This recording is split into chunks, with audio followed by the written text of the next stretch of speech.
मेरी पसंदीदा कविताओं की काव्य पाठ श्रृंखला में आज आप सुनिए हिंदी के सुपरिचित कवि भरत प्रसाद की कविताएं। उनकी पहली कविता का शीर्षक है लमही। लमही के लिए भारत की सीमाएं छोटी पड़ गई हैं। वो नाम बदलकर फैल गया है। अमेज़न, नील, डैन्यूब नदियों के किनारे बस गया है। रूस, चीन और अफ्रीका में, फ्रांस और इंग्लैंड में भी। लमही के लिए भारत की सीमाएं छोटी पड़ गई हैं। वो नाम बदलकर फैल गया है। अमेज़न, नील, डैन्यूब नदियों के किनारे बस गया है। रूस, चीन और अफ्रीका में, फ्रांस और इंग्लैंड में भी। लमही अर्थात कलम की खेती, मनुष्यता का उत्सव, जनसत्ता का उद्घोष, शब्दों की कालजयी ताकत, माटी का पक्का रंग, जुबान का अमिट जादू। पूरब में निकला मनुष्यता का सवेरा। लमही के लिए भारत की सीमाएं छोटी पड़ गई हैं। वो नाम बदल बदल कर फैल गया है। अमेज़न, नील, डैन्यूब नदियों के किनारे बस गया है। रूस, चीन और अफ्रीका में, फ्रांस और इंग्लैंड में भी। लमही अर्थात कलम की खेती, मनुष्यता का उत्सव, जनसत्ता का उद्घोष, शब्दों की कालजयी ताकत, माटी का पक्का रंग, जुबान का अमिट जादू। पूरब में निकला मनुष्यता का सबेरा। भारत का हर गांव लमही है। भारत का हर गांव लमही है। लमहीपन में भारत का एक एक गांव अनाथ बच्चों के आंसुओं में लमही है। भारत का हर गांव लमही है। लमहीपन में भारत का एक एक गांव अनाथ बच्चों के आंसुओं में लमही है। बूढ़े काका की फटी विवाहियों में, घूंघट की आड़ में बरसते घरवाली के नैनों में लमही है। बूढ़े काका की फटी विवाहियों में, घूंघट की आड़ में बरसते घरवाली के नैनों में लमही है। जवानी में विधवा हो चुकी बूढ़ी दादी की कसक में लमही है। लमही है तो कलम के सिपाही की उम्मीद अभी बाकी है। लमही है तो कलम के सिपाही की उम्मीद अभी बाकी है। बाकी है पशुओं को हीरा मोती कहने का सपना। उम्मीद है अंतिम मनुष्य की मुक्ति की लड़ाई। फिर कोई प्रेमचंद लड़ेगा। लमही है तो कलम के सिपाही की उम्मीद अभी बाकी है। बाकी है पशुओं को हीरा मोती कहने का सपना। उम्मीद है अंतिम मनुष्य की मुक्ति की लड़ाई। फिर कोई प्रेमचंद लड़ेगा, वरना अब कौन कहेगा। धरती की फसलें पानी वानी से नहीं, किसी के खून पसीने से लहलहाती हैं, वरना अब कौन कहेगा। धरती की फसलें पानी वानी से नहीं, किसी के खून पसीने से लहलहाती हैं। लमही के लिए भारत की सीमाएं छोटी पड़ गई हैं। वो नाम बदलकर फैल गया है। अमेजन, नील, डेन्यूब नदी के किनारे बस गया है रूस, चीन और अफ्रीका में, फ्रांस और इंग्लैंड में भी। लम्हे के लिए भारत की सीमाएं छोटी पड़ गई हैं। वो नाम बदलकर फैल गया है, वो नाम बदलकर फैल गया है। और अब सुनिए भरत प्रसाद की एक और कविता। कविता का शीर्षक है कितनी अबूझ पीड़ाएं दफन हो गईं। शरीर में भरी हुई अनगढ़ भावुकता गले में आकर अटक जाना है। शरीर में भरी हुई अनगढ़ भावुकता गले में आकर अटक जाना है। हृदय में मची हुई बाढ़ के आगे दिमाग का लाचार हो जाना है। हकलाना यकीनन अपने शील संकोच के समुद्र में अदबदाकर गिर जाना है। शरीर में भरी हुई अनगढ़ भावुकता गले में आकर अटक जाना है। हृदय में मची हुई बाढ़ के आगे दिमाग का लाचार हो जाना है।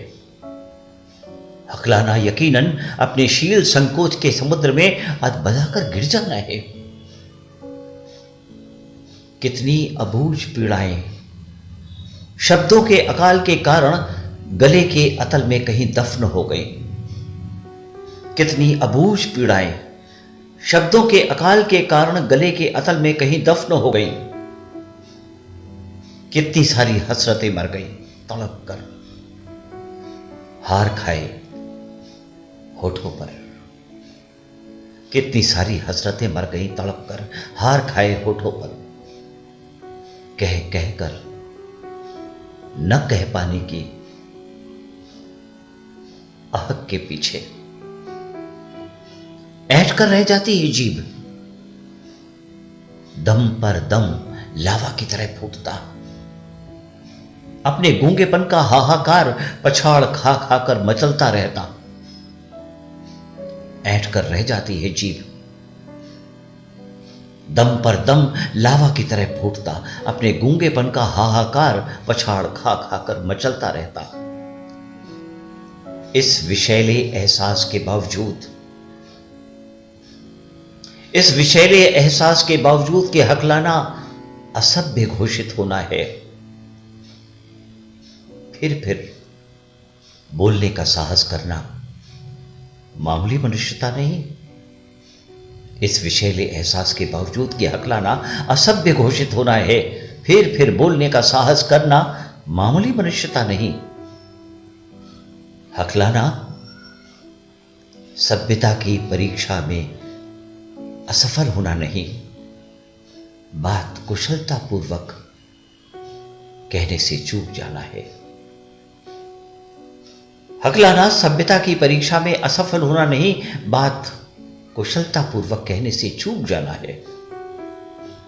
अपनी मनुष्यता के अनगढ़पन के आगे लड़खड़ा जाना है। हकलाना तो अक्सर भीतर भीतर बरसते आंसुओं में डूबने उतराने की बेबसी है।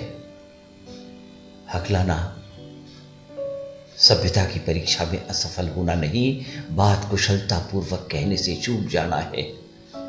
अपनी सभ्यता के अनगढ़पन के आगे लड़खड़ा जाना है। हकलाना तो अक्सर भीतर भीतर बरसते आंसुओं में डूबने उतराने की बेबसी है। हकलाना तो अक्सर भीतर भीतर बरसते आंसुओं में डूबने उतराने की बेबसी है। और अब सुनिए भरत प्रसाद की एक और कविता। कविता का शीर्षक है अवसरवादी चेहरे को घूरता है समय। कांपता वक्त बैठ गया है दिल के दरवाजे पर। अंग अंग रक्त से लथपथ, पलकों के उठने गिरने पर किसी षड्यंत्र का पहरा। कांपता वक्त बैठ गया है दिल के दरवाजे पर। अंग अंग रक्त से लथपथ, पलकों के उठने गिरने पर किसी षड्यंत्र का पहरा, ललाट पर खिंची आसन्न युद्ध की आशंका, चेहरे पर नाचती शस्त्रों की छायाएं, ललाट पर खिंची आसन्न युद्ध की आशंका, चेहरे पर नाचती शस्त्रों की छायाएं। अरे अरे, वक्त की आंखों से इतिहास का खून बहता है निरंतर, पागल जैसा बदहवास लहराता है, मुट्ठियां हवा में, पीटता है माथा, पीटता है सीना, आवाज कर देने वाली चीख घुट कर रह जाती है। कांपता वक्त बैठ गया है दिल के दरवाजे पर, कांपता वक्त बैठ गया है दिल के दरवाजे पर, अंग अंग रक्त से लथपथ, पलकों के उठने गिरने पर किसी षड्यंत्र का पहरा, ललाट पर खिंची आसन्न युद्ध की आशंका, चेहरे पर नाचती शस्त्रों की छायाएं। अरे अरे, वक्त की आंखों से इतिहास का खून बहता है निरंतर, पागल जैसा बदहवास लहराता है, मुट्ठियां हवा में, पीटता है माथा, पीटता है सीना, आवाज कर देने वाली चीख घुट कर रह जाती है। जैसे जीभ को लकवा मार जाए। समय के शरीर पर इंच दर इंच दंगों के निशान, समय के शरीर पर इंच दर इंच दंगों के निशान, नासूर जैसे बहते कई सदियों के घाव, हर युग के मनुष्य का निराशा का तनाव। समय के शरीर पर इंच दर इंच दंगों के निशान, नासूर जैसे बहते कई सदियों के घाव, हर युग के मनुष्य से निराशा का तनाव। अवसरवादी चेहरे को घूरता है समय, अवसरवादी चेहरे को घूरता है समय, तौलता है निगाहें, जैसे तीर धंस जाए आंखों में, जैसे बीच चौराहे पर बेनकाब हो जाए अपराधी, जैसे असली हत्यारे की शिनाख्त हो जाए। बोटी बोटी कांप उठती है, मर जाता हूं मैं अपने गुनाहों के बोझ से। अवसरवादी चेहरे को घूरता है समय, तौलता है निगाहें, जैसे तीर धंस जाए आंखों में, जैसे बीच चौराहे पर बेनकाब हो जाए अपराधी, जैसे असली हत्यारे की शिनाख्त हो जाए। बोटी बोटी कांप उठती है, मर जाता हूं मैं अपने गुनाहों के बोझ से। तभी अचानक, तभी फूटने लगता है प्रातःकाल हजारों दिशाओं से, गूंजने लगी है अनाम कदमों की आहट। तभी अचानक, तभी फूटने लगता है प्रातःकाल हजारों दिशाओं से, गूंजने लगी है अनाम कदमों की आहट। अरे ये क्या, क्षितिज पर चमकती हुई मुट्ठियों की आंधी, क्षितिज पर चमकती हुई मुट्ठियों की आंधी, बगावती सिर वालों का झूमता समुद्र, एक एक के कलेजे में जमे हुए हजार हजार के आंसू, उमड़ते आंसुओं में संकल्पों का लावा, सनक है तो साहस की, हवा के रुख को आमूल पलट देने की जिद है। मरी हुई आंखों में खिल गई है जिद, फिर कोई सूरज चमकने लगा है वक्त के चेहरे पर। अरे ये क्या, क्षितिज की चमकती हुई मुट्ठियों की आंधी, बगावती सिर वालों का झूमता समुद्र, एक एक कर कलेजे में जमे हुए हजार हजार के आंसू, उमड़ते आंसुओं में संकल्पों का लावा, सनक है दुस्साहस की। हवा के रुख को आमूल पलट देने की जिद है, मरी हुई आंखों में खिल गई है जिद। फिर कोई सूरज चमकने लगा है वक्त के चेहरे पर, फिर कोई सूरज चमकने लगा है वक्त के चेहरे पर। और अब सुनिए भरत प्रसाद की एक और कविता। कविता का शीर्षक है अंधकार के पदचिन्ह। कतई नहीं फैलता अंधकार, सिर्फ बाहर ही। कतई नहीं फैलता अंधकार, सिर्फ बाहर ही। नहीं घिरती रात सिर्फ रातों में। आग लगना सिर्फ बाहरी घटना नहीं। बर्बादी का अर्थ सिर्फ लुट जाना नहीं।